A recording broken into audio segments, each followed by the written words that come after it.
A haul of 28 luxury cars stolen to order have been recovered by police at Southampton docks in what authorities say is one of the biggest recoveries of its kind. The vehicles were tracked to Uganda in Africa, and police have been working with Interpol and the Ugandan authorities to have them returned. Let's join our Home Affairs correspondent Emma Vardy. She's in Southampton tonight. Emma. Sally, hundreds of thousands of cars are brought in and out of Southampton docks every year, and police say stolen vehicles being shipped out for sale in Africa is a major problem for the UK. Well, today, after an international operation, some £750,000 worth of stolen vehicles have been recovered here, all in one go. Finally arriving back on UK soil, this stolen car provided the clue which first got police on the trail. A company which looks after fleet vehicles had installed trackers in cars given to customers. In May last year, the tracker in this car alerted the company it had been taken somewhere it shouldn't. The car was telling us it was in a container in Le Havre, in the harbour in France.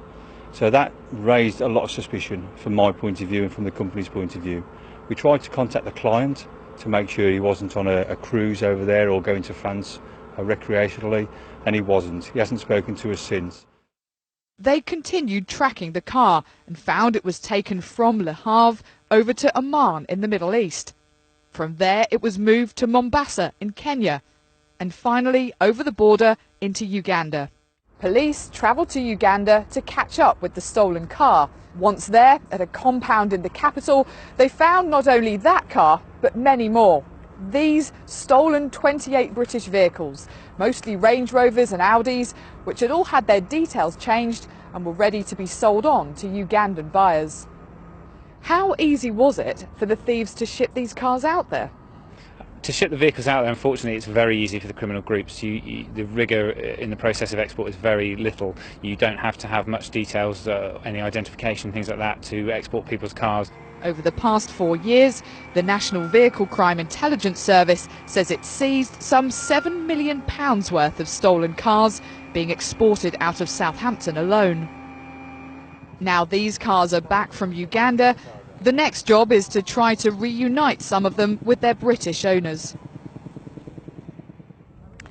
Well, this container port, authorities know all too well, is a route that criminals can exploit. And that's because it's impossible to check every container that comes in and out of Southampton docks. So today's recovery is a success, but Sally, there have been no arrests in this case because the people behind it, authorities say, are so-called ghosts. They are impossible to trace. Emma, thank you.